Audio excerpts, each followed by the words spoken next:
예, 오늘도 뉴스탑10이 자랑하는 뉴스고수 네 분과 함께합니다.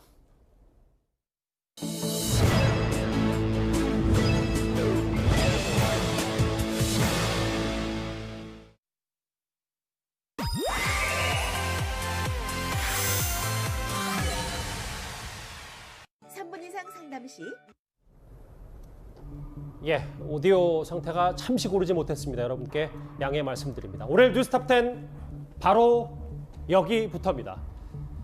2000년대 이후 가장 강력한 위력을 지닌 것으로 알려진 이 8호 태풍 바비가 한반도 내륙을 향해 다가오고 있습니다.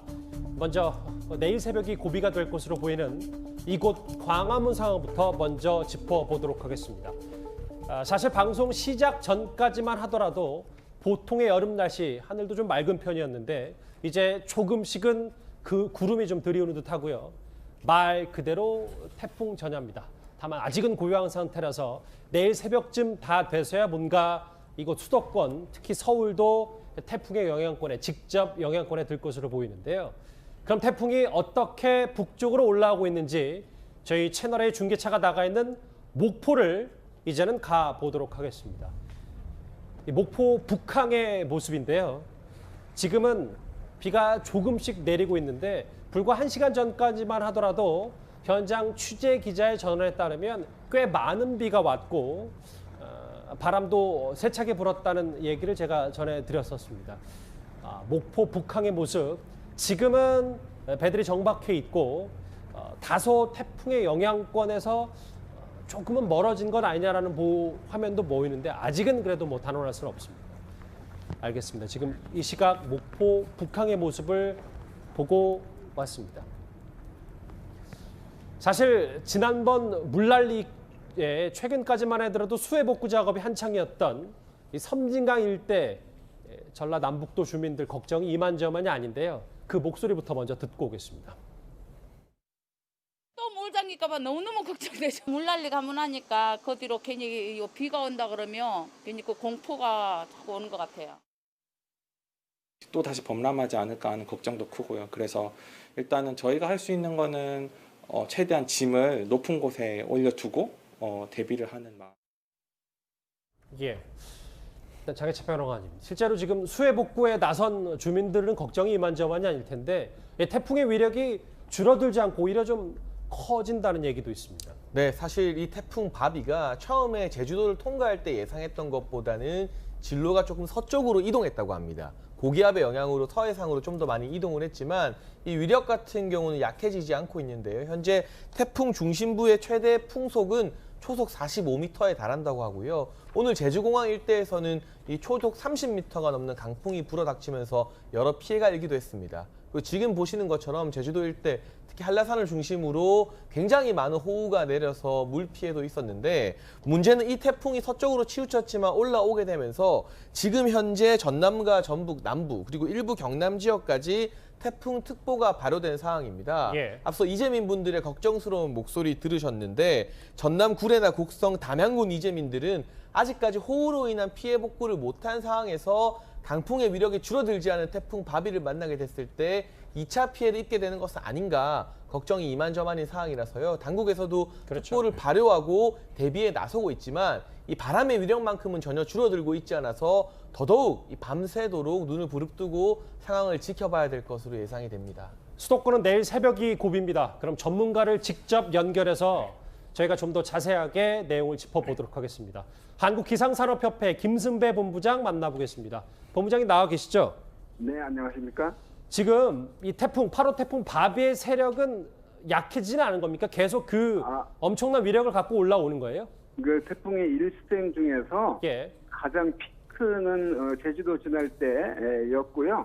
지금은 다소 조금이라도 약해지긴 했는데 예. 그러나 이 태풍이 급격히 힘을 잃거나 약해지진 않았습니다. 그러니까 그래프를 그려보면 피크쯤은 뭐 한두 시간 전에 지난 것으로 보이는데 아하.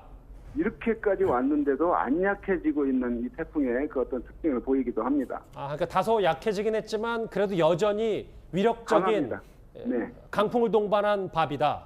네, 매우 강한 그 세력으로 분류가 되는 태풍입니다. 그러면 앞서 뭐 기상청도 얘기했고 여러 전문가들이 예고했던 초속 40m의 바람도 계속 동반해서 지금 내륙을 향해서 북상 중인 겁니까? 네, 그렇습니다. 그러니까 예. 저 내륙이라면 우리나라 무슨 내륙이 아니고 저 황해도 아하. 그쪽을 향해서 지금 거의 2, 3일 전부터 시종일관 쭉 어디 뭐 이렇게 오락가락하지 않고 예. 북상하고 있거든요. 아까 말씀드린 중심 부근에서는 초속 40m 이상의 음흠. 폭풍을 동반한 강풍보다 더 강한 바람을 폭풍이라고 그러는데 예. 그 강한 바람을 동반하고 북상을 하고 있고요. 어찌됐건 이 태풍이 이렇게 접근하는데 그나마 태풍이 지나면서 다행인 건 이 태풍의 중심이 우리나라 내륙으로 들어오지 않고 아하.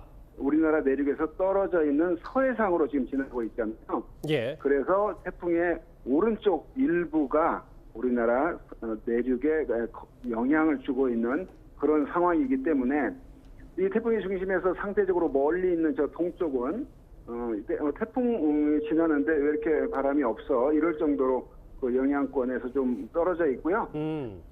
시간이 지나면서 앞으로 이 시간 이후 그러니까 지금이 이 시간 이후에 내일 새벽까지는 예. 우리나라 그러니까 지금으로부터 이제 전라남도, 전라북도, 충청남도, 서울 경기도 이런 지역들이 시간이 가면서 직접 영향권에 들어갈 가능성이 매우 높습니다. 본부장님.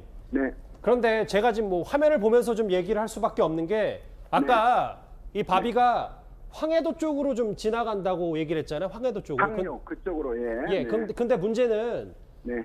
뭐 통상적으로 이 태풍의 오른쪽이 꽤 위험하고 바람도 세니까 우리에게 좀 더 직접 영향권에 드는 건 아닌지 그런 걱정도 동시에 되거든요. 네, 그렇습니다. 이 태풍의 지금 진행 방향에 예. 우리나라가 정확히 오른쪽에 들어 있잖아요. 진행하는 쪽에 오른쪽. 그러면 이 태풍이 진행하는 방향의 오른쪽을 이제 위험 방향이라고 그래서 예. 왼쪽보다 더 힘이 거해지는 힘이 있거든요. 태풍의 반시계 방향으로 회전하는 힘 플러스 태풍이 올라가는 힘이 진행하는 방향의 힘이 더해지기 때문에 예. 오른쪽이 더 강한 바람이 부는 것입니다. 예. 그럼 본부장님 질문 마지막으로 하나 더 드릴게요. 그러니까 네. 오늘 저녁부터 이제 호남, 충남 통해서 쭉쭉 이제 북상을 할 텐데 태풍이 네. 그럼 내일 새벽까지는 웬만한 외출은 자제하는 게 시민들의 안전에 최우선이 되겠네요. 그렇습니다. 더군다나 밤길이잖아요. 이제 밤으로 가기 때문에 이 서해안 지역에 있는 주민들은 불필요하게 밖으로 나가면 그 강풍에 날아다니는 간판에 또 위험에 노출이 돼 있고요. 예. 그렇기 때문에 밤에는 꼬박 그 기상정보 확인하면서 실내에 머물러 있는 게 인명 피해를 줄이는 그런 어떤 방법이기도 합니다. 예. 여기까지 듣겠습니다. 네. 한국기상산업협회 김순배 본부장이었습니다. 말씀 고맙습니다. 일단 뭐 전문가를 통해서 얘기한 바로는 뭐 다소 위력이 약해지긴 했지만 여전히 기차를 탈선시킨 만큼 꽤 많은 초속 40m의 바람 위력을 갖고 있다. 그렇게 북상 중이라고 하니까요. 가급적 외출은 내일 아침까지 자제하시는 게 좋겠습니다. 첫 소식 여기까지였습니다. 다음 주제 이제부터는 코로나 관련 소식으로 넘어가 보도록 하겠습니다.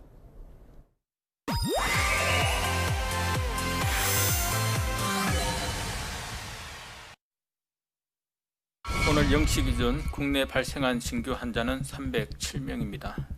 이 중 수도권의 신규 환자가 229명으로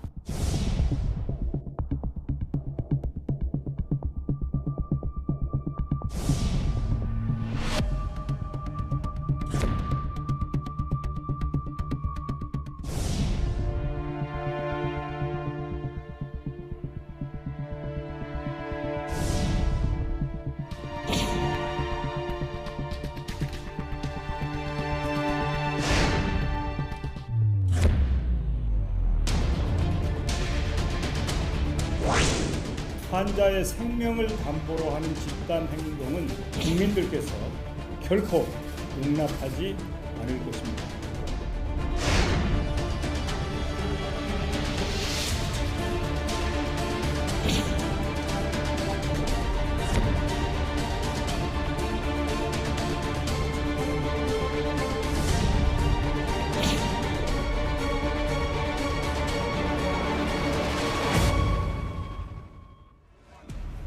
예, 밤사이 다시 신규 확진자가 300명대로 늘어났습니다.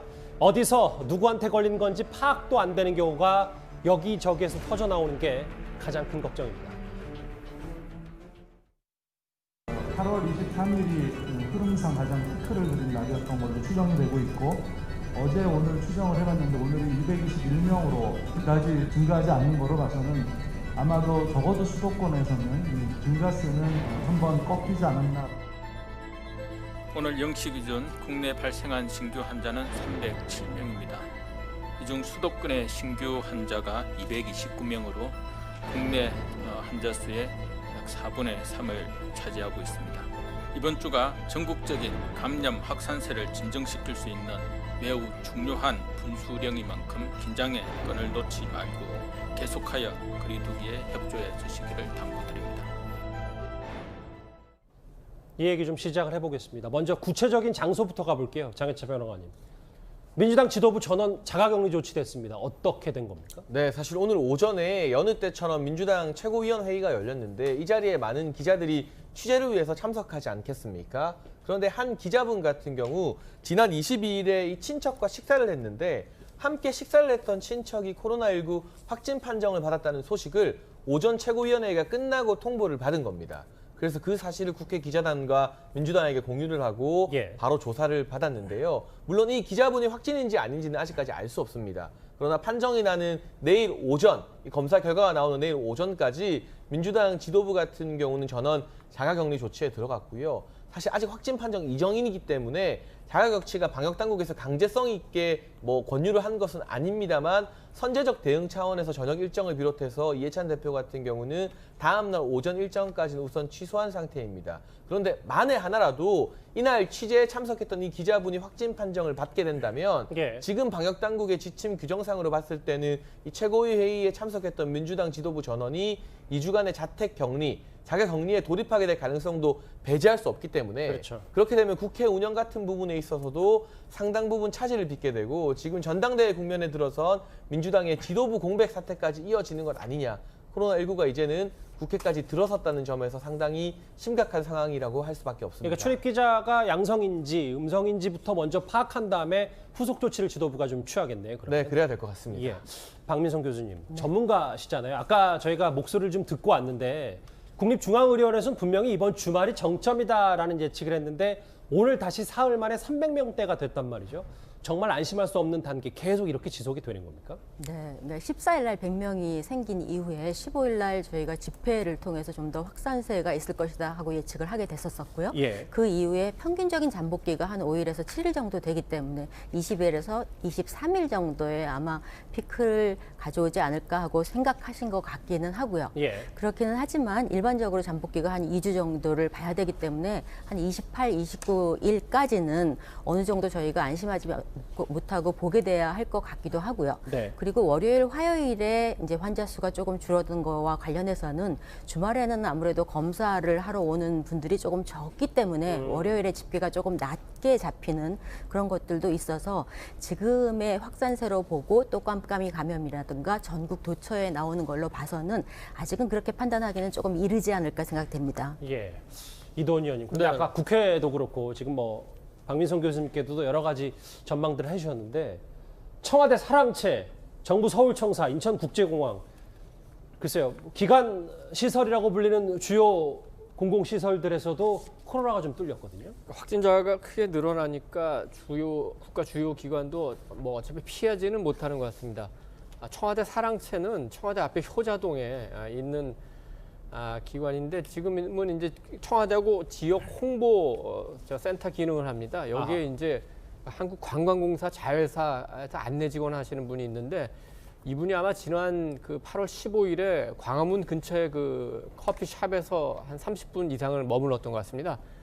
그래서 검진 대상이 돼서 검진을 받아보니까 확진이 됐기 때문에 일단 시설이 폐설했고 청와대 가까이까지 코로나가 왔다는 좀 상징적인 의미가 있기 때문에 굉장히 긴장감을 더하는 것 같고 정부 서울청사에서는 이전에도 외교부 직원하고 이제 우리 미화 공무원 두 분도 확진이 됐었는데 이번에 청원경찰이 또 확진이 됐기 때문에 거쳐갔던 시설들 대기실이라든지 숙직실 이런 데 중심으로 해서 일시 폐쇄가 됐고 또 인천국제공항에서도 그 직원 한 명이 확진이 돼서 굉장히 좀 긴장감이 높아지는데 이전에 지난 3월에 해수부에서 정부 기관으로서는 해수부에서 굉장히 그 확진자가 많이 나오지 않았습니까? 그렇죠. 그때 당시에 좀 선제적으로 그 자가격리를 하고 그다음에 다른 직원들도 재택근무를 많이 시키고 이런 식으로 대응해서 추가 확산을 막았는데 이번에도 그 청와대 인근이라든지 정부 청사라든지 인천국제공항이라든지 좀 선제적으로 대응하는 게 굉장히 필요할 것 같습니다. 예, 박민성 교수님, 저희 여기 화면에 보면 뭐 순천의 확진자, 구로구 이렇게 다 일일이 헤아리지 않더라도 실제로 오늘 제가 방송 직전에 보니까 인천에서만 무려 60명, 60명의 확진자가 추가로 나왔는데 깜깜이 환자 때문입니까? 이렇게 갑자기 지역 감염이 늘어난 이유 어떻게 봐야 되는 거예요? 사실은 저도 이게 지금 휴가를 지나면서 이 환자들이 생기고 있었었는데 휴가 이후에 검사를 받게 되고 또 예. 그분들이 전국적으로 확산이 되면서 이 광화문 집회뿐만 아니라 전반적으로 이제 국민 전체 이동이 좀 생기면서 이런 추세로 돌아선 거 아닌가 하는 생각을 하기는 하고요. 예. 그리고 지금의 추세로 봤을 때는 앞으로 말씀하신 것처럼 깜깜이 환자가 한 22.5% 그래서 한 4-5명에 1명 정도 나오는 추세라서 앞으로 줄어들 수 있다고 확신하기가 굉장히 힘든 상황인 것 같고요. 예. 그래서 적어도 이번 주 말부터 시작해서 9월 초까지 조금 면밀히 관찰을 해야 될 것으로 생각됩니다. 이런 지역 감염 그리고 뭐 청와대, 정부 서울청사, 인천공항 그리고 앞서 만나보셨던 민주당의 당대표, 원내대표까지 지금 자가격리 조치를 받았기 때문에요. 그런데 정부 내에서도 여전히 사회적 거리두기 3단계 격상을 두고 이견이 나오는 것 같습니다. 300명을 넘긴 했지만은 그간의 어떤 급증하는 그런 어떤 발생 추이는 아니어서 좀 더 경과들을 지켜볼 필요가 있습니다. 오늘부로 3단계를 적용을 한다라는 이러한 유의 가짜 뉴스는 방역 당국과 국민의 신뢰에 금을 만드는 행위입니다. 가짜 뉴스, 그다음에 허위 사실에 관련한 부분들은 삼가해 주시기를 저희들이 거듭 요청을 드리는 바입니다.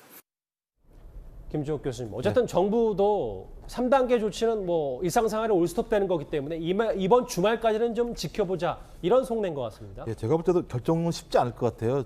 지난 시절 같은 경우도 마찬가지지만 마스크 공급 하나만으로도 엄청나게 국민들이 공개받았던 상황들이 분명히 있기 때문에 예. 정부가 일단 예를 들면 국민 생명, 건강, 그다음에 저희 민생 이 문제와 관련해서 어느 것 하나를 갖다가 예를 들면 선택할 수 없는 상황이 분명히 있기 때문에 그런 상황과 관련해서 지금 다 아시겠지만 기준이 뭐냐면 2주 동안 평균 일일 확진자가 100에서 200명, 그다음에 더블링 되는 게 일주일에 2회 이상 발생했을 때인데 아직까지는 이런 상황이 도달하지 않았기 때문에 좀 상황을 좀 지켜보면서 결정을 할 수밖에 없을 것 같고요. 하지만 이제 고민스러운 건 뭐냐면 속도가 감염 속도가 6배라고 얘기하고 있고요. 그다음에 수도권 지역에서 확진이 되고 있고 거기다 감염 경로를 모르는 환자가 늘어나고 있는 상황이고 또 거기에 이제 태풍과 그다음에 의사 파업 이런 문제가 많이 겹치고 있기 때문에 정부가 빨리 선택을 좀 해야 된다는 생각은 분명히 들어요. 그래서 저는 3단계 격상이라는 과정보다는 좀 2.5단계 개념으로 해서 그러니까 방역이 가능한 부분 같은 경우는 3단계로 격상을 갖다가 하지 않는 방식으로 갈 수도 있다는 생각이 들기 때문에 예. 더 중요한 건 빨리 정부가 가름을 타지 않게 되면 국민들이 상당히 혼란할 수밖에 없다. 그렇죠. 혼란스럽다고 하는 건 정부 정책을 믿지 않을 수도 있다는 상황이 판단이 들기 때문에 저는 빨리 정부가 어떤 형태로든지 국민에게 정확한 시그널을 좀 보낼 필요는 있다고 생각을 합니다. 사흘 만에 신규 확진자가 다시 300명대가 됐습니다. 이렇게 코로나 확산세가 커지면서 경제가 다시 얼어붙을 조짐을 보이니까 정치권 최대 이슈는 단연 2차 재난지원금이 됐습니다. 그 중심에 이재명 경기도지사가 있는데요. 오늘 목소리 들어보겠습니다. 국민 1인당 30만 원씩 줘도 0.8%에 불과한데 그거 늘어난다고 무슨 나라가 망하겠어요? 돈 아끼자 이러면서 지금 경제를 망가뜨리고 있는 게 진짜 문제입니다. 그래서 이 미래통합당이 자꾸 잘 나가다가 쇼 전문당이라든지 귀족 부자당 소리 듣는 거예요. 부자에 대한 무슨 특별한 혐오증이 있는 건지. 부자 혐오증. 부자 정당이 그러면 안 되잖아요. 정말 이해할 수 없고요. 이재명 지사가 꾸준히 재난지원금을 주려면 다 줘야 된다라는 주장을 굽히지 않고 있는데 실제로 오늘 이런 얘기했어요. 준다고 무슨 나라가 망하겠느냐. 장혜철 평론가님 어떻게 평가하십니까? 우선은 뭐 미래통합당에 대해서 부자에 대한 혐오증이 있는 거 아니냐 이런 말씀을 하셨는데 그러면 지금 더불어민주당 내부에도 전체 지급이 아니라 선별 지급을 주장하는 이낙연 의원이나 또 진성준 의원 이런 분들이 부자 혐오증이 있는 건가요?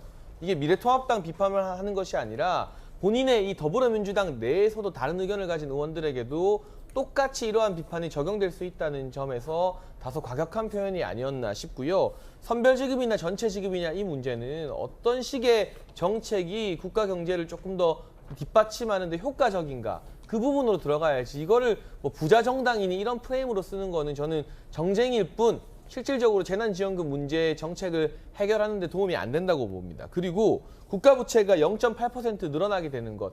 한 번의 정책으로 0.8% 늘어나는 것은 정말 어마어마한 이 수치라고밖에 말을 할 수가 없습니다. 특히나 문재인 정부 들어서 기재부에서 내부적으로 마지노선으로 여겼던 GDP 대비 국가 부채가 40% 선이 깨지고 지금 벌써 44%를 육박하는 상황 아니겠습니까? 그런데 자꾸 OECD 기준으로 이야기하는데 우리나라 같은 경우는 공적 연금 부채까지도 같이 합산해서 생각하게 되면 실제 나오는 GDP 대비 부채보다 훨씬 더 많은 국가 부채를 지고 있는 것이 아닌가라고 고민을 해봐야 되는 시점이고 기축통화국이 아니기 때문에 이 국가 부채가 계속 늘어나게 되는 게 기축통화국인 미국이나 일본 같은 나라와는 사실상 동일선상에서 비교하는 게 어렵다는 점을 분명히 말씀드려야 될 것 같아요. 그리고 이번에 30만 원을 지급하는 것이 1차 지급 이후에 2차 지급 논의가 벌써 시작된 것처럼 다음번 3차, 4차 긴급 재난지원금 또 줘야 될지도 모르는 상황에서 무분별하게 일단 다 주고 보자는 게 정책 효과도 확실하게 검증이 안 된 상황에서 대권 주자로서 과연 국가의 운영이나 미래를 생각하고 하시는 말씀인가 조금 더 숙고해 볼 필요가 있지 않은가 하는 생각이 듭니다.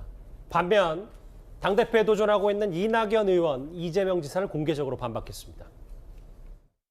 막상 돈을 주어서 소비하러 많이 다닌다면 코로나는 또 어떻게 될까요? 우선은 지금은요. 그런 논란에 빠질 때는 아니다라고 생각을 합니다. 만약에 사태가 더 커진다면 재난지원금으로 해결할 수 없는 상태가 될지도 모르거든요.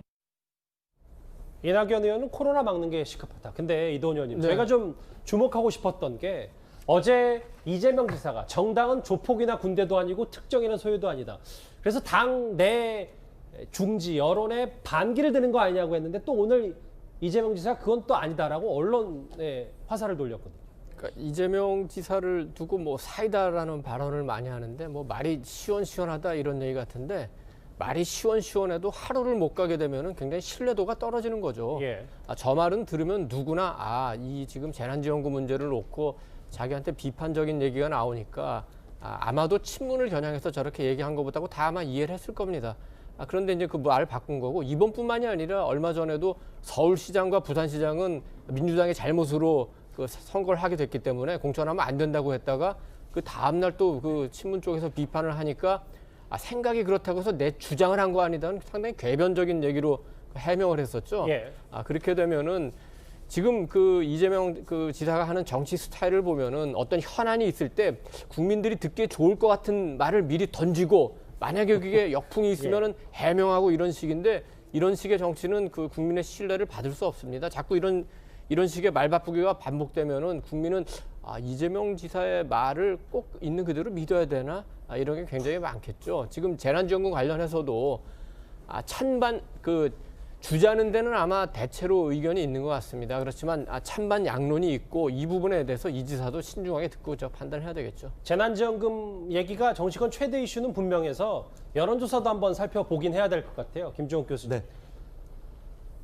4명 중 3명, 전 국민 4명 중 3명은 뭐 줬으면 좋겠다라고 하는데 문제는 다 줘야 되느냐, 저소득층에서 좀 저소득층만 줘야 되느냐, 이건 좀 의견이 갈리는 것 같습니다. 일단 제가 볼 때 뭐 2차 재난지원금 지급은 할 수밖에 없을 것 같아요. 왜냐하면 국민들이 76.1% 찬성하고 있고 여야 모두 제가 볼 때는 어떤 형태로든지 2차 재난지원금을 지급해야 한다는 얘기를 하고 있는 것 같은데 근데 그거 다 전체에 다 지급할 거냐 선별로 할 거냐에 대해서는 좀 오차 범위 내에 있기 때문에 아마 국민적인 토론이 좀 필요하다는 생각이 분명히 들고요. 전 그런 측면에서는 일단 여야가 합의를 했기 때문에 2차 재난지원금은 지급한다. 하지만 지금 방역이 중요하다. 그리고 정부는 이걸 준비해라. 준비하고 난 다음에 국회에서 전문가나 국민에게 물어서 결정하면 된다는 생각이 들어요. 하지만 저 중요한 문제는 전 그런 것 같아요. 전 정부에게 좀 묻고 싶어요. 많은 전문가들이 2차 대유행이 분명히 올 거다. 오게 되면 더 큰 파고로 올 거다라고 얘기를 했었어요. 전 그렇다면 이런 상황이 되면 정부가 여기에 대한 대책들을 제시해야 되는 게 맞는 거죠. 근데 제가 볼 때 지금 정부에서 얘기하는 건 상당히 어렵다는 얘기를 하고 있다는 얘기들을 많이 해요. 전 이런 측면에서 정부가 준비하지 않은 거 아닌가 생각이 드는 거고 그렇다면 그 경제부처가 뭐라는 거죠? 국민의 민생을 책임지는 거 아니겠습니까? 저는 그런 측면에서 빨리 이걸 좀 제기했으면 좋겠고 또 하나는 계속 얘기가 나오는 게 재정 건전성 문제인데요. 저는 예를 들면 빚을 지는 게 좋지 않다고 생각을 합니다. 하지만 국가, 정부의 재정 건전성은 OECD 평균에 비하면 절반이 안 되는 상황이지만 빚을 지는 건 좋지 않다면서도. 하지만 이제 가계 빚이 얼마냐면 저 주요국 39개국 중에서 1위예요. 그러니까 가계는 지금 상당히 어려워지고 있고 재정에서 좋은 상황이기 때문에 저는 이런 상황에서는 저도 국가가 좀 원칙적으로 지급한다는 원칙들을 내세우고 국민이 어떻게 지급하는지 좋은지에 대한 것을 따져 물어야 되는 거지 반대가 되면 안 된다. 저는 지금 상황에서 그거라도 지급하겠다는 말씀을 해서 국민들이 지금 어렵지만 좀 나름대로 길이 있겠구나 생각을 할 수 있도록 좀 정부가 신뢰해줬으면 좋겠습니다. 여당 내부 싸움으로 좀 번지고 있는 2차 재난지원금 얘기 여기서 정리를 하겠습니다. 다음 주제 오늘 있었던 또 다른 큰 이슈입니다.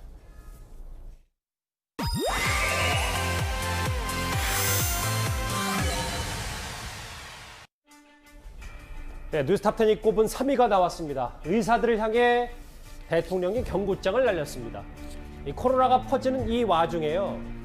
글쎄요, 누구 잘못인 건 일단 떠나서 오늘부터 의사들이 2차 총파업을 시작해서 이것도 꽤 논란거리입니다. 의료 공백이 걱정인데요. 그런데 문재인 대통령이 오늘 강력 대처를 지시했습니다. 문재인 대통령은 오늘 대한의사협회의 2차 총파업과 관련해 원칙적인 법 집행을 통해 강력하게 대처하라고 지시했습니다. 문 대통령은 또 정부는 비상진료 계획을 실효성 있게 작동해 의료 공백이 없도록 하라고 말했습니다.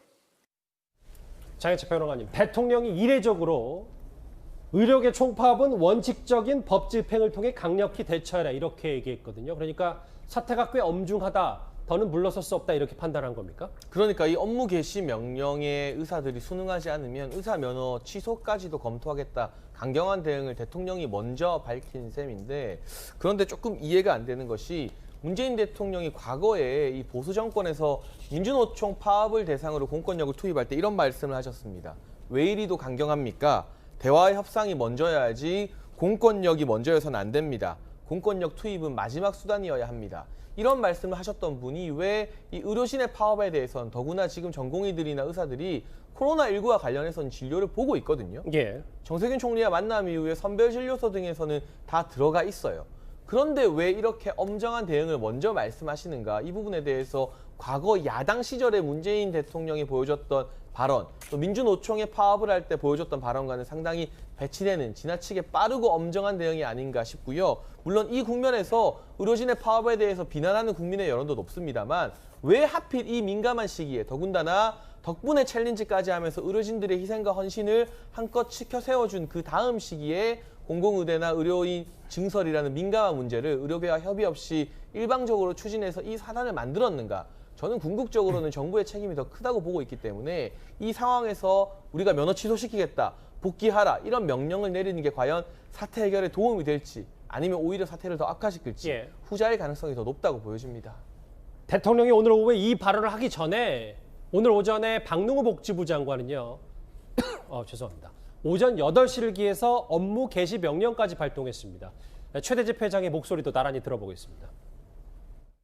정부의 잘못된 정책에 대해서 우리 의료계가 더 이상을 참을 수 없기 때문에 의료계는 저항 운동을 시작하는 첫날로 기억이 될 것입니다. 국민의 생명과 안전을 담보로 문제를 해결하려는 방법은 그 어떤 이유로도 정당화될 수 없습니다. 정부는 8월 26일 8시를 기하여 수도권에 소재한 수련병원에 근무 중인 전공의와 전임의를 대상으로 업무 개시 명령을 발동합니다. 이 업무 개시 명령이라는 게 뭐냐면요. 그래픽이 준비가 됐습니까? 그러니까 3년 이하의 징역이나 3천만 원 이하의 벌금에 처해질 수 있고 1년 이하의 의사면허 정지 등 행정처분도 가능하다. 그런데 이도원 의원님. 만약에 저 업무 명령 계속 정부가 밀어붙이면 최대집 회장 같은 경우는 무기한 파업을 하겠다고 하고 실제로 본인은 감옥은 내가 가겠다라고까지 얘기를 하고 있거든요.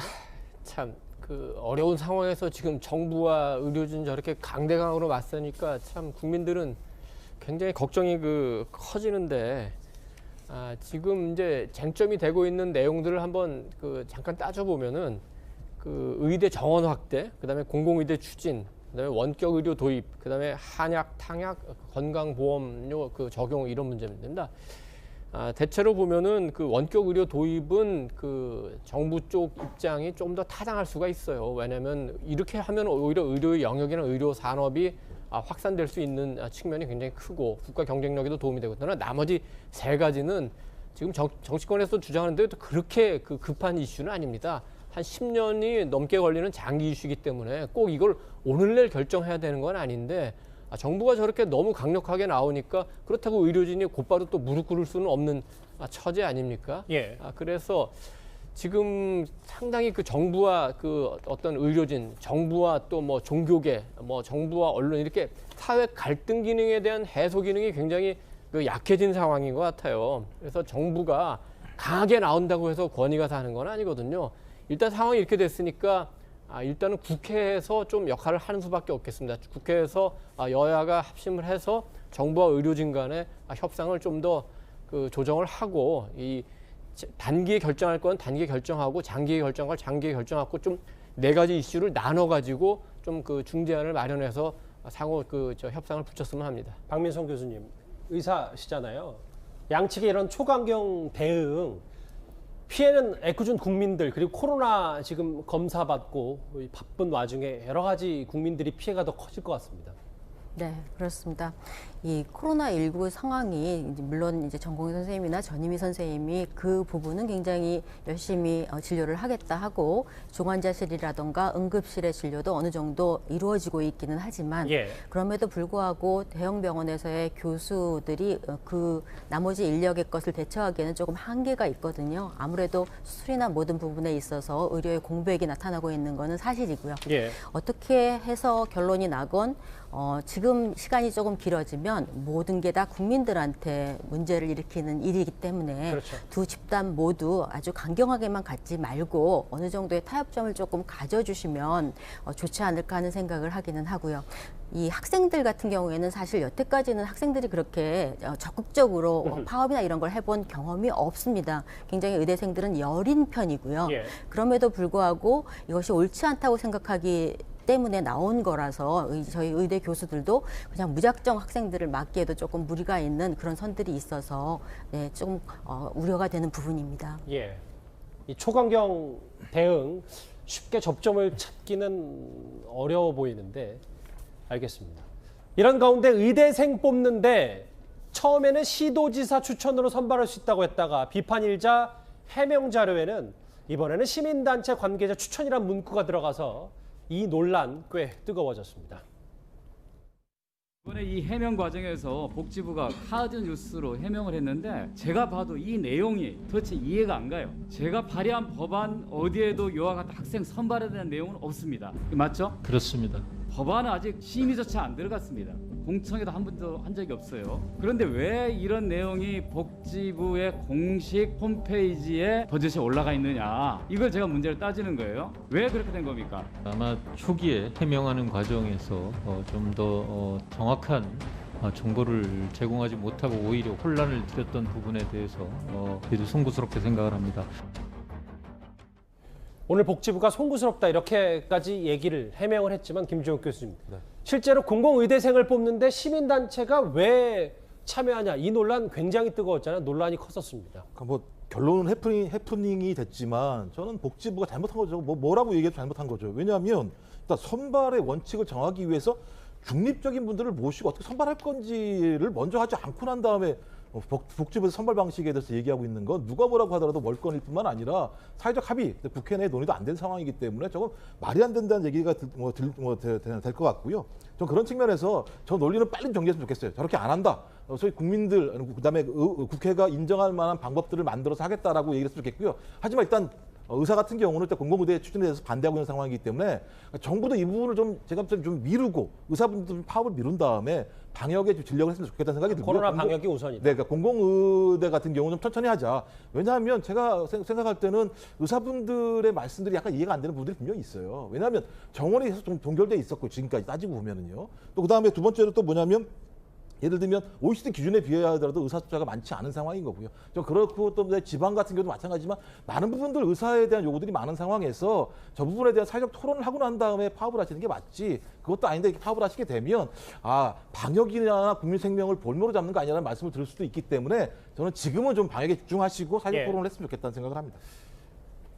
장혜차 변호사님, 여기 화면을 같이 보겠습니다. 의사 출신인 안철수 대표가 의대생 뽑는데 어떻게 시민단체 추천으로 가냐, 이 논란을 조국 전 장관 자녀들에게 빗댔더라고요. 당연히 고민을 할 수밖에 없고 이러한 의혹 제기를 정치권에서 하는 게 마땅하다고 보고 있고요. 물론 복지부에서 발을 뺐지만 시도지사 추천이라는 내용은 어느 사람이 개인이 만든 자료가 아닙니다. 2018년도 보건복지부 공식 자료에 시도지사 추천이라는 내용이 들어 있습니다. 그리고 지난 24일 복지부에서 카드뉴스 낸 것 역시나 여당 지지자나 언론에서 오보한 것이 아니라 보건복지부 공식 카드뉴스에 전문가위원회, 시민단체위원회가 선발하겠다 이런 내용이 포함되어 있어요. 그렇다면 사실상 정부 내부에서는 그런 방향으로 정책의 흐름을 맞춰놓고 지금 눈 가리고 아웅하고 있는 것이 아니냐, 이런 의문을 정치권에서 제기할 만하죠. 만약 이런 식의 어떤 공공의대 선발 기준이 확정이 된다면 지금 로스쿨이나 의전원 같은 경우 정말 명백하게 공정하게 선발이 된다고 장담할 수 있습니까? 과거 사시나 또는 일반 의대 입시에 비교해서 특히 조국 전 장관의 딸 같은 경우는 일반 의대 입시만 있었다면 과연 의사가 되는 공부를 할 수 있었겠습니까? 이런 의문을 많은 국민들이 제기하고 있는데 그보다 더 심각한, 이미 우리 국민들은 시민단체를 신뢰하지 못하는 상황에서 공정한 시민단체나 전문가들이 추천하는 위원회를 통해 공공의대 대학생들, 대학원생들을 선발하겠다? 당연히 걱정할 만한 일이고요. 공정이 무엇보다 중요한 지금의 시대 정신과도 맞지 않는 부분이기 때문에 왜 이러한 해명들이 보건복지부 공식 자료에서 나왔는지 말 한마디로 어물쩍 넘어갈 것이 아니라 정책 전반에 대해서 당연히 점검을 해야 될 필요가 있는 부분이라고 보여집니다. 의사 파업과 관련된 소식 저희가 하나하나 정리를 해봤습니다. 자, 코로나 관련된 이 소식까지는 여기서 정리하고요. 다음 주제 이제 분위기를 좀 바꿔보겠습니다.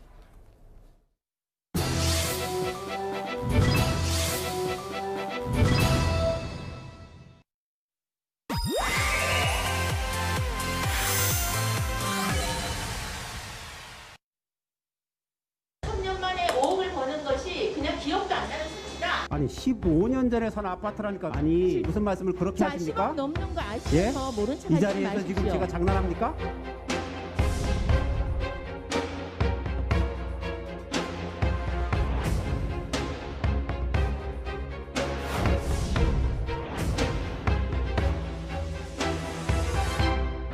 제도 탓하지 말고 지금 그 안에서 의지만 가지면 충분히 할 수 있었던 일을 하지 않는 직무를 유기하고 있는 청와대 대통령 닮아가십니까? 왜 그러세요? 합법적 불공정이니 아니 뭐니 무슨 이런 말씀을 그렇게 하십니까?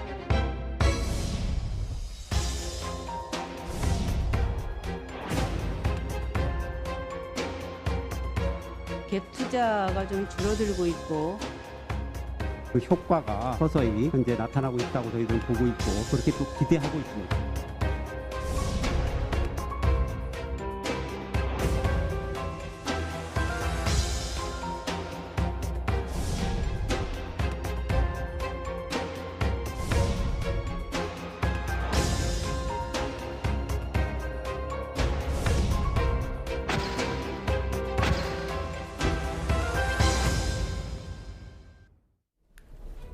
예, 어제 21대 국회 들어 처음으로 운영위에 출석한 노영민 비서실장입니다. 그가 쏟아낸 여러 발언들이 뒷말을 낳고 있는데요. 후폭풍이 꽤 있는데 이 얘기부터 먼저 좀 만나보도록 하겠습니다. 김태현 변호사님, 네. 아까 화면에도 잠깐 나왔었는데 아니 MB정부 때는 내 집값 안 올랐었냐라는 얘기, 많은 언론들이 사실관계 팩트체크를 했는데 실제로 가장 많이 올랐던 건 현 정권 들어서였더라고요. 그러니까 오르긴 좀 올랐을 수는 있어요. 왜냐하면 기본적으로 강남 아파트는 전반적으로 자산 가격은 조금씩 상승을 하고는 있거든요. 예. 그러니까 노영민 비서실장이 살고 있는 반포 설해마을에 있는 아파트도 지금 그래프 보시면 노무현 정권, 이명박 정권, 박근혜도 오르긴 올랐습니다. 조금씩은. 근데 이게 이제 어느 정도 시장에서 감당할 수 있는 자연스러운 상승이냐, 수요 공급 원칙에 따라서, 아니면 이거 좀 이상적으로 볼 수 있는 폭등이냐는 건데, 지금 그래프 보셔서 아시겠지만 문재인 정권에서 지금 폭등 굉장히 많이 오른 건 아니겠습니까? 이거는 지금 제 화면 잠시만요. 이거는 그렇죠? 지금 서울 아파트고요. 이건 서울 아파트고요. 예. 아까는 이 서울 아파트는 왜 이제 이명박 정부나 마이너스 3%가 됐냐면 당시 이명박 정부 때 2008년에 전 세계적 금융위기가 있었죠.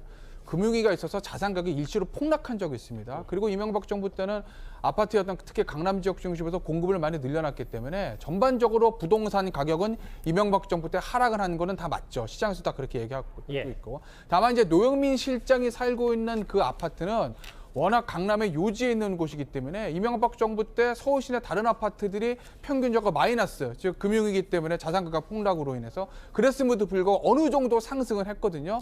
다만 문제는 가장 크게 상승한 건 문재인 정권이라는 거죠. 현 정권이라는 거죠. 33.1% 대 72.7%. 그러니 이명박 정권, 박근혜 정권 때도 올랐는데 왜 현 정권에서 오르는 것만 뭐라고 그러세요라는 노영민 실장의 말에 얼마나 국민들이 공감할지는 저는 참 모르겠습니다.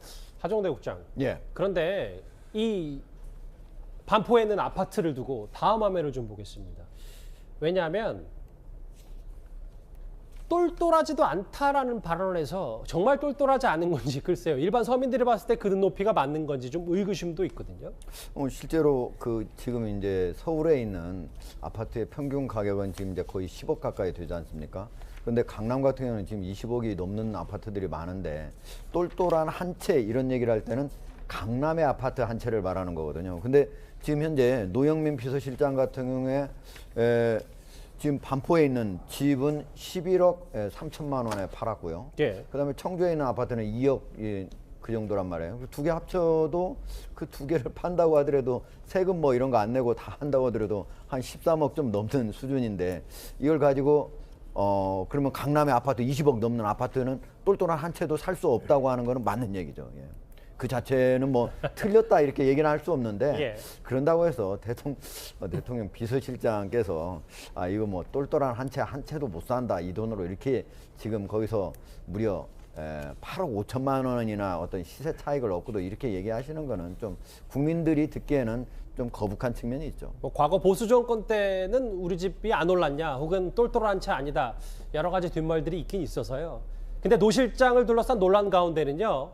어제 김조원 민정수석과의 불화설 얘기도 튀어나왔습니다. 화면 만나보겠습니다. 김조원 당시 민정수석과 왜 싸웠습니까? 싸운 적 없습니다.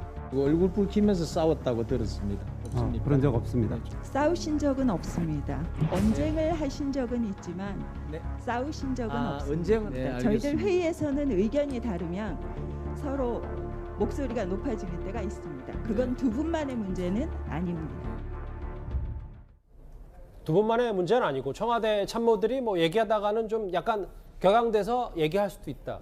근데 이게 불화설이 또 맞다 틀리다 또 단언할 수도 없는 부분 아니겠습니까? 김혜숙 그 수석이 얘기한 대로 국정을 놓고 그 회의를 하다 보면은 꼭 모든 사람의 의견이 같을 수가 없기 때문에 언쟁도 할 수 있고 싸울 수도 있는 거죠. 문제는 그걸 있었던 것을 없었다고 얘기하는 것은 국민을 오도하는 거기 때문에 사실은 그게 더 잘못입니다. 그리고 두 분 간의 관계는 그 많은 전문가들이나 국민들도 언론 보도를 통해서 많이 알고 있지만 대통령과 각각 두 분의 관계라든지 예전에 당에서 책 판매 문제를 놓고 김조원 그 수석이 그 노영민 실장을 징계했던 과거의 악연이라든지 특히 이제 2주택을 놓고 그 주택에 대한 어떤 철학의 차이라든지 이런 부분이 있었기 때문에 충분히 그 갈등 과정이 놓일 수 있고 또 아마도 그 회의에서 노 실장이 주재하는 회의에서 그 다툼이 있었기 때문에 많은 사람이 봤기 때문에 이거는 감출 수가 없습니다. 박대출 의원이 이 문제를 제기했는데 아마 그렇게 두 분이 다퉜다는 얘기를 듣고 이제 이 문제를 제기하고 강하게 이제 김혜숙 수석을 밀어붙여서 언쟁이라는 말을 이끌어내는 것 같은데 현 정부 들어서 그 많은 정부기관 이제 대표적으로 보면 검찰이 되겠죠. 피의사실 공표 금지 때문에 중요한 그 비리나 이런 사건에 대해서도 우리가 어떻게 수사가 진행되는지 거의 모르고 있지 않습니까? 그래서 이 언쟁 사실을 감추려 했던 그 청와대의 시도가 국정 곳곳에서 뭔가 있는 거를 국민에게 정확하게 알리지 않는 거 아니냐 이런 의심을 가져온 게 가장 큰 문제라고 봅니다. 그런데요. 여러 어제 정면 충돌이 있었는데 특히 노 실장과 김정재 의원이 많이 입씨름 공방을 벌였는데 작년 11월에도 비슷한 일이 있었습니다. 화면으로 준비했습니다. 조국을 임명해서는 안 되는데도 임명을 했었고 물러날 의향은 지금도 없으십니까?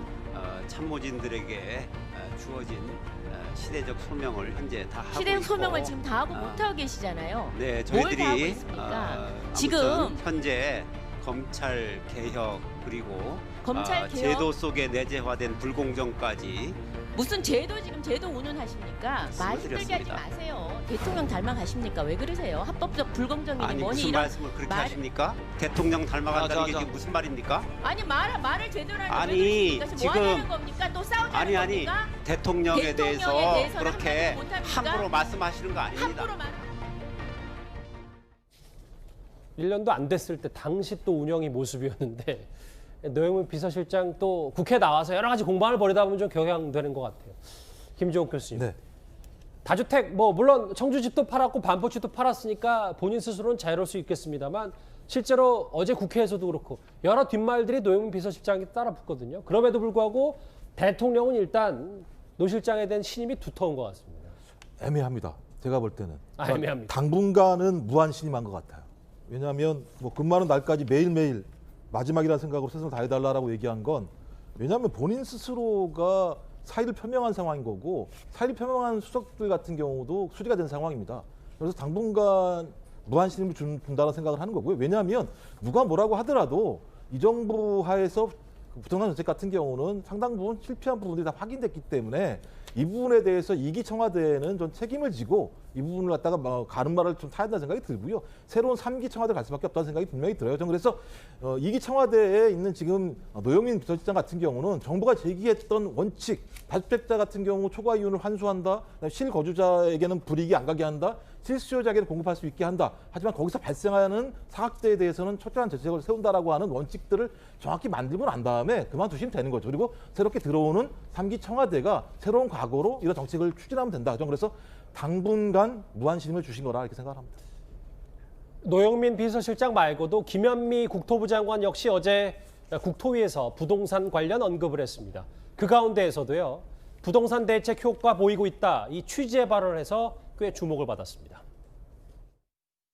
6월, 7월 그 보면은 거래량이 엄청나게 폭증을 많이 한 상황이고요. 법이 통과되고 난 다음에 거래가 이제 많이 줄었습니다. 법안이 통과되고 나서 시장에서 현재 작동하고 있는 것은 이제 8월 달부터 시장에 작동되고 있습니다. 그래서 8월 통계의 변화를 보면은 갭 투자가 좀 줄어들고 있고 법인이나 이런 데서 가지고 있는 물건들이 매매로 많이 나오고 있다 이런 것들을 이제 확인을 할 수 있는데요. 저희가 여기 지금 제목으로도 짚어봤거든요.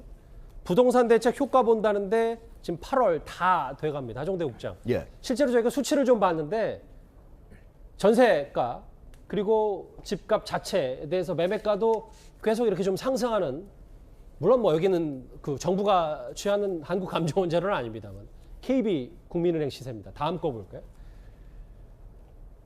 음마아파트가요. 최근에 76제곱미터 22억 가까이 됐습니다. 실제로 구체적으로 봐도 뭔가 집값이 올라가는데 분명 어제 노영민 실장도 김현미 장관도 8월 되면 뭔가 효과를 본다 이렇게 얘기를 했었거든요.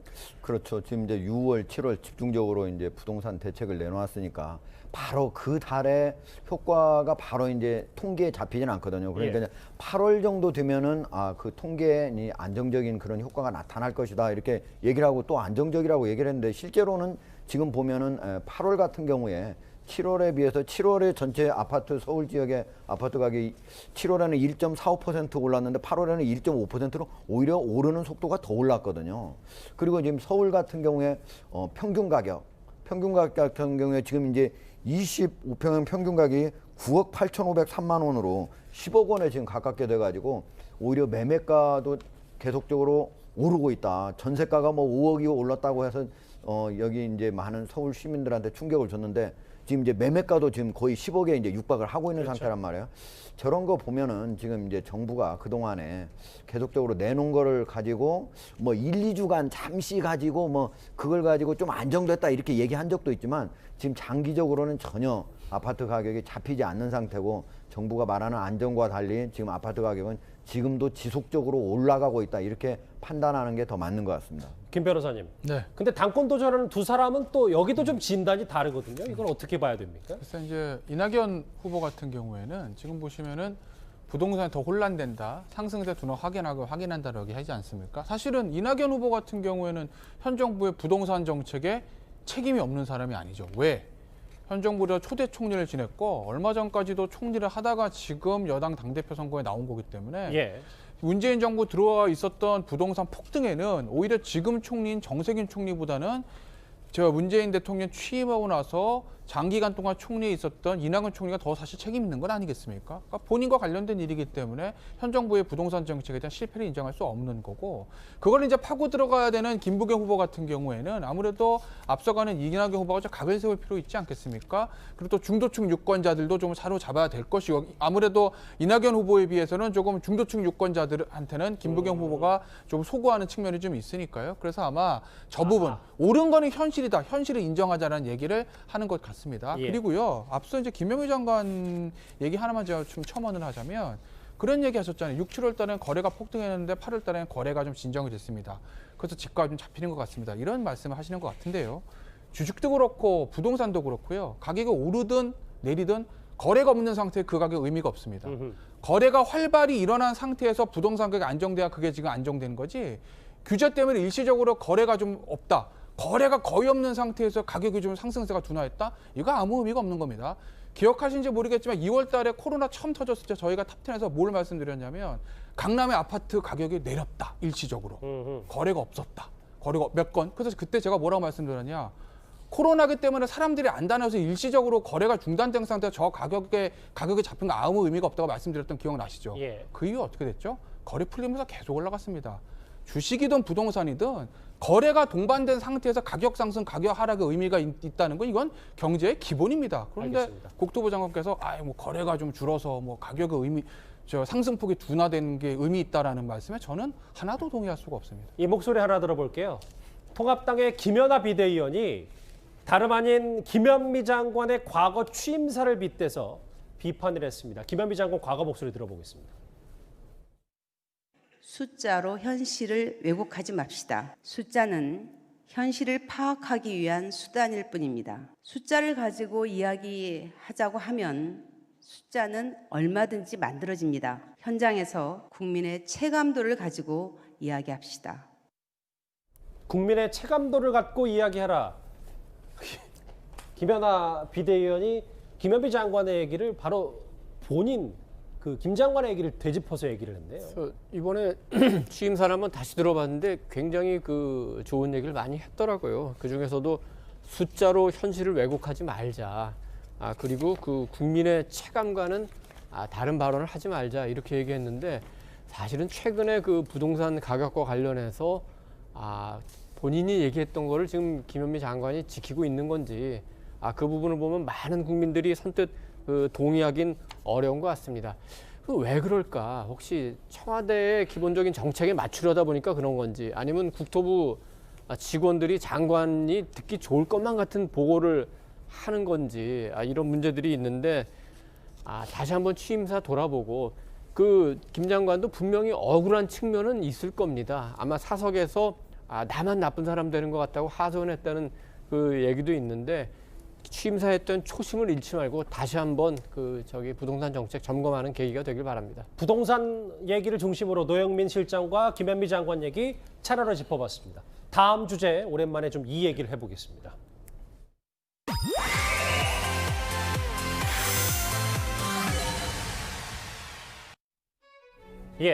울산시가요. 울산시장 선거 개입 의혹으로 재판에 넘겨진 송병기 전 부시장을 8개월 만에 경제특보로 복귀시키려다 반나절 만에 없던 일이 됐습니다. 화면부터 먼저 만나보고 오겠습니다. 눈이 펑펑 내릴 때는 이것을 쓸어봐야 소용이 없다는 거죠. 저는 조금도 흔들리지 않습니다. 때를 기다리고 있을 때는 지금 쓸면 거기에 또 쌓일 뿐입니다.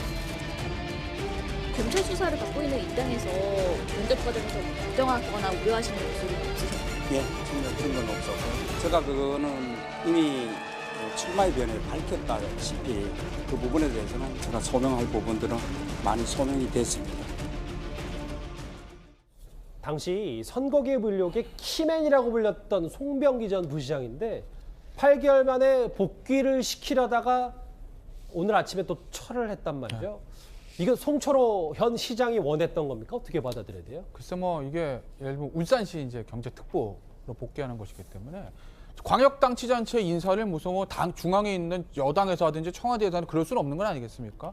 울산시 자체의 문제이기 때문에 결국 울산시장인 송철호 시장이 임명을 하려다 최종적으로 뭐 보류했다 뭐 이렇게 볼 수밖에 없는 것 같습니다. 아직 정확한 인사 배경은 알려진 건 없지만 겉으로 봤을 땐 그렇게 해석할 가능성이 가장 높은 거죠. 울산의 문제니까. 그런데 뭐 결과적으로는 복귀를 안 했기 때문에 뭐 일종의 해프닝으로 지나간 겁니다. 뭐 결과만 놓고 보면. 근데 그 과정을 생각해 보면 이 송철호 부시장을 무보수 명예직이라고 하지만 특보라는 그런 경제특보라는 어떤 보면 시장한테 굉장히 중요한 자리 아니겠습니까? 지금 경제가 가장 중요한 상황에서요. 그 자리로 복귀시키려고 시도했다는 것 자체가 전 참 대담하다는 생각이 듭니다. 어찌됐건 간에 울산시장 선거 개입 사건으로 지금 수사를 받았고 좀 핵심적으로 이제 핵심 피의자로 지목이 된 사람인데 그 사람을 그때 다시 복귀시키려고 했던 이 시도, 이 생각 도대체 무슨 생각을 가지고 했을까라는 것에 대해서 저는 의구심을 가질 수밖에 없는 거죠. 하정래 국장, 그러니까 보수도 안 받고 명예직이라고 하더라도 뭐 경제 울산시 내 경제는 송병기 전 부시장이 빠삭하다 뭐 이런 아이디어를 갖고 있었다고 하더라도 실제로 결행하는 거는 좀 다른 의미일 텐데 그러면 검찰의 수사 동력이 좀 선거 개입 의혹과는 떨어졌다 이렇게 송 시장이 판단했다고 생각해야 되는 겁니까? 그거보다는요. 지금 사실은 이제 송철호 시장 같은 경우에는 울산시장이다 아니면 거기서 국회의원 될 때 여러 번 했지만 계속 떨어졌잖아요. 근데 유일하게 지금 여기 있는 송병기 이제 부시장이 거기에 캠프에 들어감으로써 당선되게 됐지 않습니까? 그리고 지금 현재 송철호 울산시장 같은 경우에는 전체 이제 세부 공약 사업을 하면 100개 정도 되거든요. 근데 대부분의 지금 사업들이 공약 사업들이 제대로 추진이 안 되고 있는 상태예요. 그 대표가 지금 이제 울산의 트램 전기 이제 노면 전차라고 해서 트램 사업인데 그게 이미 작년에도 예산을 따고 올해도 예산을 많이 따왔어요. 중앙정부 예산은 따왔어요. 근데 지금 송병기 시장이 지금 나가고 나니까 그게 추진이 안 되는 거예요. 그러니까 울산시장의 잔뼈가 굵기 때문에 송병기 전 시장이 여러 가지 핵심 공약 사업들이 전혀 추진이 안 돼요. 그러니까 뭐 무보수가 되든 뭐가 되든 송병기 전 울산경제 부시장을 데려와야만 지금 송철호 시장으로서는 여러 가지 사업들을 진행할 수가 있는데 그게 안 되니까 원래는 좀 한번 정식 공무원으로 데려오려고 했는데 지금 형사 기소가 돼가지고 그런 경우에는 공무원으로 임명을 하지 못한다고 하더라. 그러니까 어쩔 수 없이 무보수 명예직으로 하자 이렇게 한 거예요. 그랬는데 이번에 이제 지방지에 이게 터트려지고 나니까 오늘 아침에 와가지고 안 하겠다 이렇게 얘기를 했다는 생각보다 거예요. 논란이 더 커졌으니까 부랴부랴 이제 다시 철회를 한 거예요. 그렇죠. 지금 송철호 시장 입장에서는 어떤 방식으로든 송병기 부시장을 데려와야만 이 사업을 할 수 있는데 지금 상당히 곤혹스러운 입장일 거예요. 김태현 변호사님, 말이 나왔으니까 선거 개입 의혹 있잖아요. 울산시장. 재판에 넘겨졌어요. 송병기 전 부시장은. 네, 그래서 복귀 논란이 있었던 거고. 지금 검찰 수사가 좀 답보 상태라는 얘기가 있는데 어느 정도까지 지금 진행이 됐습니까? 글쎄 뭐 전혀 알려진 게 없고 뭐 조국 전 장관 취임 이후에 어떤 수사 어떤 상황들이 언론에 이제 생중계되는 보도되는 것이 사실 어려워졌기 때문에 지금 최종 수사 결과가 발표되지 않은 이상 저희는 알 수가 없습니다. 전혀 보도되는 것도 없고요. 더군다나 지금 이 수사를 담당하고 있던 공공형사 2부장일 겁니다. 김모 부장이 이번에 인사 대상이에요. 그래서 아마 내일 글쎄 지금 뭐 인사가 발표가 나게 되면 아마 제 개인적인 생각으로는 이동할 가능성이 좀 높아 보입니다. 누가 후임을 올지 모르겠어요. 그렇다고 보면 수사 결과가 마무리 안 되고 가는 것이기 때문에 이 수사는 계속 더 답보 상태로 갈 수밖에 없는 거죠. 지금 뭐 임종석 전 실장이라든지 이광철 전 민정비서관 총선 전에 조사 한번 했었고 총선 이후에 그다음에 조사를 새로 할 건지 기소할 건지 무혐의 처분 종결할 건지에 대해서 전혀 얘기가 없지 않습니까? 그렇기 때문에 이 수사는 뭐 야당 측에서도 그런 문제를 지적을 하지만 그냥 흐지부지 이대로 종결될 가능성이 저는 높아 보입니다. 알겠습니다. 일단 뭐 내일 이제 검찰 중간 인사가 나오니까요. 그것도 관련해서 또 얘기를 또 저희가 나눠봐야 될 것 같습니다. 이 소식은 여기서 정리하고요. 다음 주제 넘어가기 전에 오늘은 조금 일찌감치 실시간 검색어를 먼저 만나보도록 하겠습니다. 태풍 위치 목포에서 지금 점점 북상을 하고 있고요. 제주도도 오늘 오전부터 태풍 바비의 직접 영향권이었습니다. 여러 가지 얘기가 있는데 오늘 참 오랜만에 이 인물이 실시간 검색어 상위권을 차지했습니다. 바로 다음 주에서 만나보도록 하겠습니다.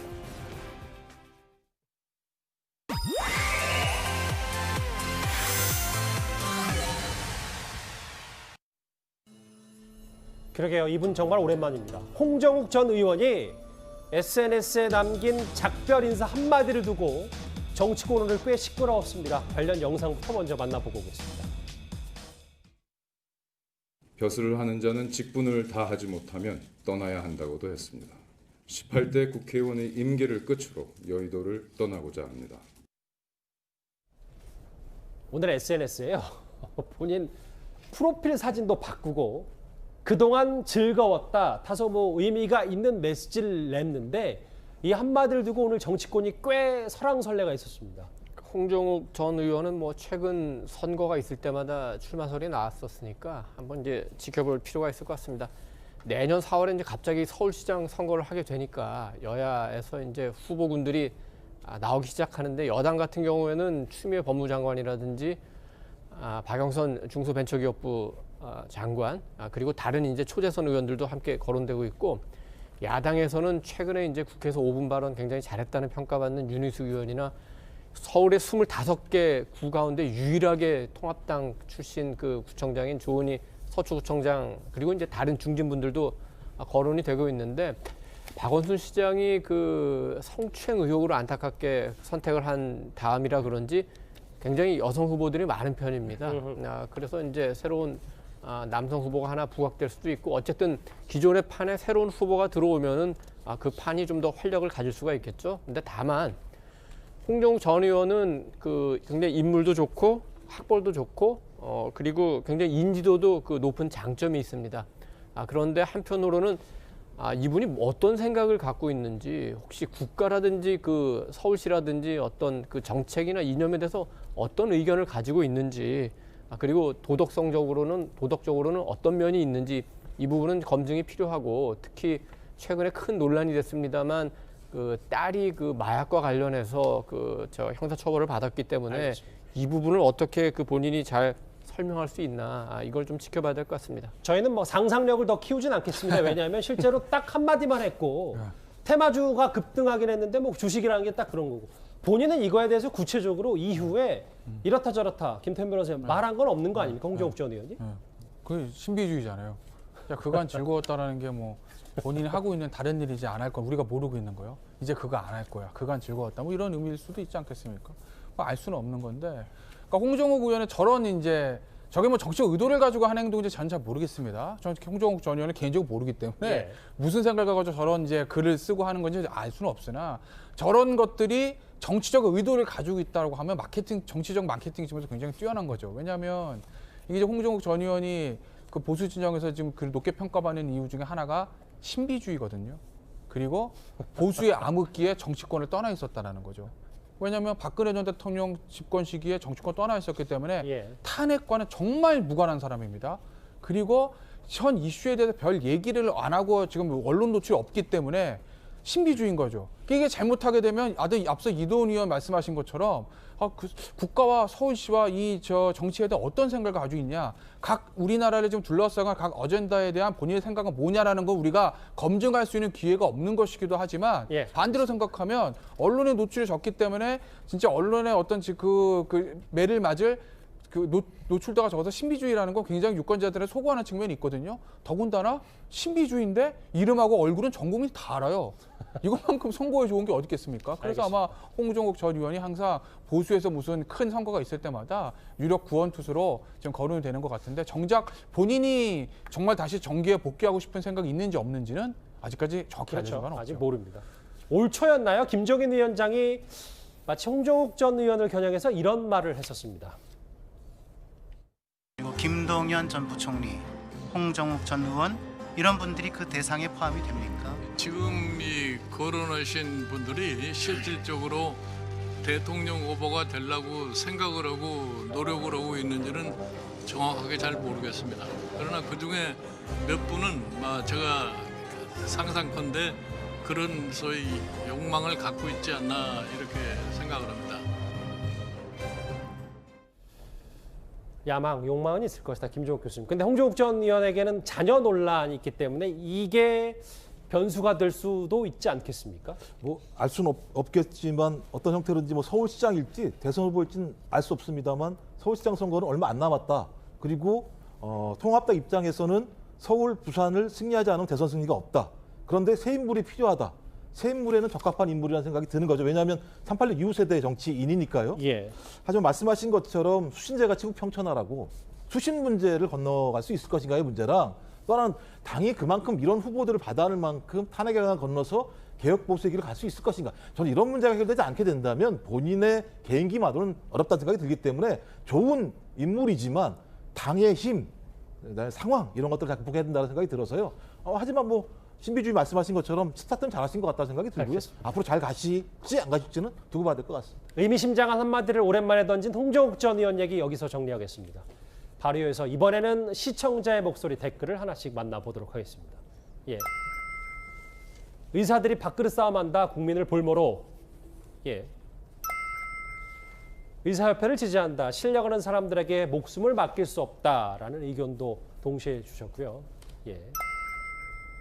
집값은 올랐지, 전세 매물은 사라졌지, 뭐가 부동산이 안정됐다는 거죠. 김현미 장관을 좀 비판하신 댓글도 있고요. 마지막 보겠습니다. 오늘은 4개만 볼까요? 주먹으로 싸워야 싸우는 것인가요? 라는 마지막 댓글까지 만나봤습니다. 이 소식까지 정리하고요. 다음 주제 또 하나의 이슈가 기다리고 있습니다.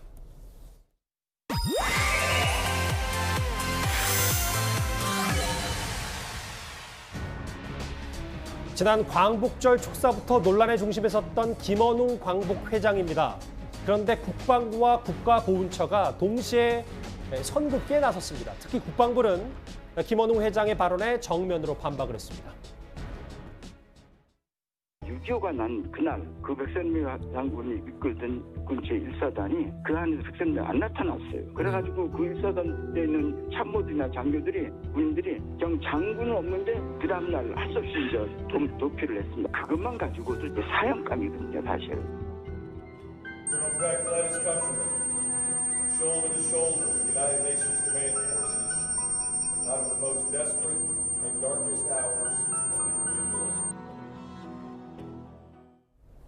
국방부가 참 이례적으로 반박을 했어요. 오늘 서면이긴 합니다만 백선엽 장군은 나라를 구한 분이다. 사형감이다라는 말에 김원웅 회장의 말에 정면으로 반박을 한 거거든요. 예. 왜냐면 지금 김원웅 광복의장이 과연 제대로 알고 저 얘기를 했을까 이런 생각이 드는데 6.25 전쟁이 나자 백선엽 장군이 육군 1사단에 나타나지도 않고 이게 사형감이다 이렇게 얘기를 했는데 어떻게 된 거냐면요. 사실은 6.25가 났을 때 1사단 지역 1사단장이었거든요. 1사단 지역이 임진강에서 이제 거기를 맡고 있었고 그다음에 이제 의정부에서 또 7사단이 맡고 있었는데 결국은 이제 의정부 지역이 뚫려가지고 우리가 3일 만에 한강이 이제 결국은 무너지게 되는 그런 상황이거든요. 그러나 그때 1사단은 끝까지 임진강을 막았어요. 막고 있었어요. 뚫린 다음에 어쩔 수 없이 후퇴를 했지만 그런데 나타나지 않았다 이렇게 하는데 백선엽 장군이 그때 당시 1사단장이긴 했지만은 그해 5월에 교육을 받으려고 서울에 와 있었던 거예요. 그렇기 때문에 그 당시에 새벽 4시, 5시 그때 북한에서 쳐들어왔지 않습니까? 백선엽 장군은 그 얘기를 듣고 7시에 육군 본부에 가서 나를 다시 빨리 현장으로 보내달라. 예. 육참총장을 찾아가서 해가지고 그날 바로 가서 10시경에는 그 바로 1사단에 직접 가서 싸우기 시작한 거예요. 그런데 그 시간 몇 시간을 가지고 현장에 나타나지 않았다 이렇게 얘기하는 거는 완전히 사실을 왜곡하는 거죠. 어떻게 보면은 1사단이 그때 임진강에서 잘 막아주기 그때 개성에 주둔하고 있었던 사단이거든. 매우 중요한 사단이. 그랬기 때문에 그래도 3일간 서울이 버틸 수 있었다. 이렇게 얘기할 수 있는 거예요. 어제 국회에 출석했던 정경두 장관, 과거 육군 참모총장들의 친일 전략에 대해서 이렇게 얘기를 했습니다. 역대 육군 참모총장이 실제로 우리 6.25 전쟁을 치르는 과정에서 많은 노력을 했던 분입니다. 초대부터 21대까지 모두 다 친일 세력으로 평가하는 것에 대해서 장관님은 어떻게 생각하십니까? 21대까지 일본군에 몸담았던 것도 사실입니다. 다만 그런 역사적인 사실과 의원님께서 말씀하신 대로 6.25 전쟁에 참전하셔가지고 국가를 위기에서 구해낸 그런 부분들도 있기 때문에 종합적으로 뭔가를 역사적으로 평가를 해야 된다. 이도님 죄송합니다. 준비된 시간이 20초 정도밖에 남진 네, 않아서 네. 이게 혹시 국방부가 현 정부 청와대에 약간 반기를 드는 것처럼 비춰지진 않을까 이런 분석도 있거든요. 그렇지 않죠. 국방부와 정경두 장관의 얘기가 굉장히 국민의 상식에 부합하는 얘기입니다. 청와대와 민주당이 혹시 다른 생각을 갖고 있다면 국방부의 상식에 클릭을 맞추는 게 좋을 것 같습니다. 알겠습니다. 짧은 답변 감사드립니다. 시간이 여기까지였어요. 관련 소식 여기서 정리하겠습니다. 뉴스탑 10 이제 마지막 주제가 기다리고 있습니다.